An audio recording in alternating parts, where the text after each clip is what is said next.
Disclaimer: this video is a historical documentary created for educational purposes. All scenes are artistic reenactments based on documented events. No real violence is shown or promoted. On Easter Sunday, 1821, the worshippers of Constantinople stepped out of church expecting to celebrate resurrection, but instead they found their patriarch hanging dead from the main gate, his jeweled vestments swaying in the morning wind. Blood darkened the silk at his neck, the golden embroidery glinting mockingly in the sunlight. The man who had just led the Easter liturgy was now a corpse on display, executed by order of the Sultan himself. It was a scene so blasphemous, so shocking, that it sent tremors through all of Christendom and turned faith into rebellion. By the early 19th century, the Ottoman Empire had ruled the Greek people for nearly 400 years. It was a vast, multi-ethnic empire, and to manage its diverse Christian subjects, the Ottomans used a unique structure called the millet system. Under this system, the Greek Orthodox population was a semi-autonomous community, and their leader, both spiritual and political, was the ecumenical Patriarch of Constantinople. He was responsible not only for their souls, but also for their loyalty to the Sultan. This made the Patriarch one of the most powerful men in the empire, but it also made him a hostage, held personally responsible for the good behavior of millions he couldn't fully control. In 1818, that dangerous position fell for the third and final time to a man named Georgios Angelopoulos, known to the world as Patriarch Gregory V. Born to a poor family in the Peloponnese region of Greece, Gregory had risen through the church thanks to his sharp intellect and deep piety. He was known as an educator and a reformer, committed to reviving the spiritual and intellectual life of the Greek people. But his final term as patriarch coincided with a tidal wave of nationalism sweeping Europe. Secret societies were forming, chief among them the Filiki Eteria, or Society of Friends, a clandestine group with one goal: liberating Greece from Ottoman rule through armed revolt. Gregory was even asked to join, but he refused, fearing the terrible bloodshed a revolution would unleash. On the imperial throne sat Sultan Mahmud II, a determined and ruthless reformer. Mahmud II was obsessed with centralizing his power and crushing any threat to his empire, whether from rebellious warlords or nationalist movements. He'd inherited an empire in decline and was determined to reverse its fortunes, famously destroying the corrupt Janissary Corps that had controlled his predecessors. The Sultan was not a man to be trifled with, and he saw the rise of Greek nationalism as a direct challenge to his authority. A collision was inevitable, with Patriarch Gregory V trapped right in the middle. In March 1821, the Filiki Eteria made its move. An officer in the Russian army, Alexander Ypsilantis, led a small force into the Ottoman-controlled Danubian principalities, hoping to trigger a wider Christian uprising. That revolt quickly failed, but it was the signal for the real revolution to begin.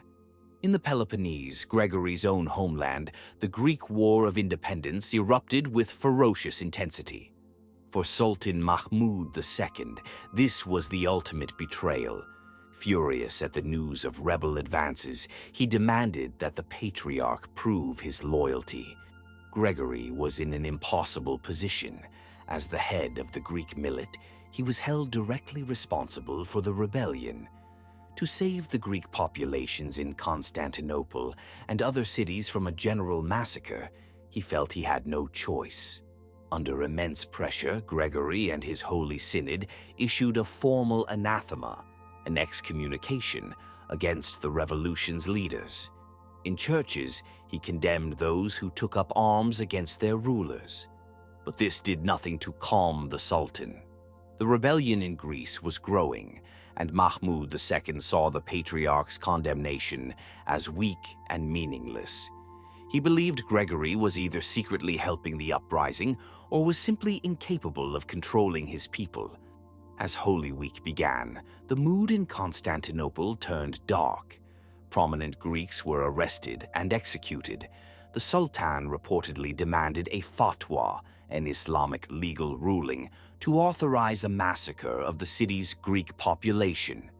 It was a catastrophic order that was courageously refused by the Sheikh-ul-Islam, the empire's highest Muslim cleric who reportedly paid for his defiance with his own life.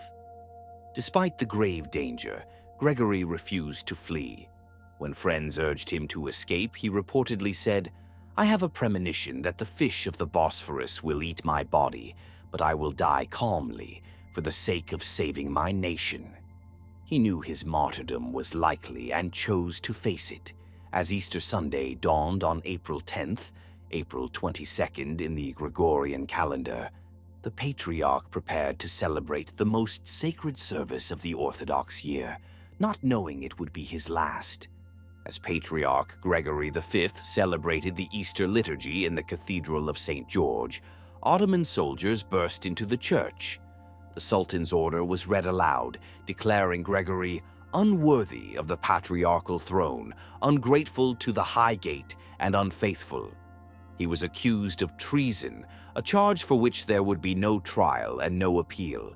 The 75-year-old patriarch was seized, still dressed in his brilliant, gold-embroidered liturgical vestments.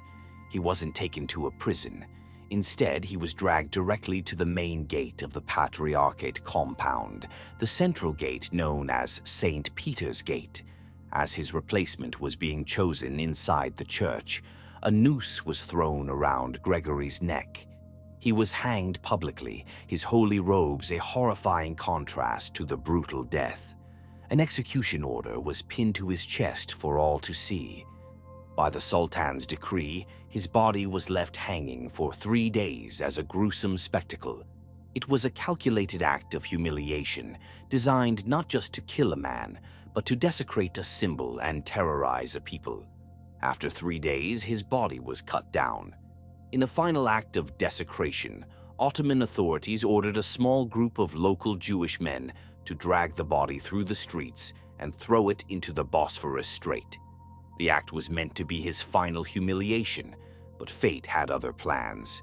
A Greek sea captain on a Russian-flagged ship, Nicholas Sklavos, saw where the body was thrown. Under the cover of darkness, he and his crew recovered the relics from the sea. The body was secretly taken to the city of Odessa, then part of the Russian Empire, where it was buried with the honors of a martyr. The story of Gregory's execution is a powerful reminder of how a single event can change history. The fight for freedom often demands an unimaginable price, paid by those caught at the crossroads of faith and nation. If you found this narrative compelling, be sure to subscribe and hit the bell icon to be notified of our future explorations into the dramatic events that have shaped our world. Let us know in the comments what other pivotal moments you'd like us to cover. The execution of Patriarch Gregory V didn't crush the Greek Revolution. It ignited it. The Sultan's brutality backfired spectacularly. Instead of a terrifying warning, the execution became a rallying cry. Across Europe, the news sparked horror and outrage, fueling a wave of Philhellenism, pro-Greek sentiment that brought money, weapons, and volunteers like the poet Lord Byron to the revolutionary cause. The Patriarch's martyrdom transformed a regional revolt into an international struggle for freedom, and Greek revolutionaries engraved Gregory's name onto their swords. The aftermath also left deep scars. The role of the Jewish men ordered to dispose of Gregory's body, whether forced or not, tragically fueled vicious reprisals.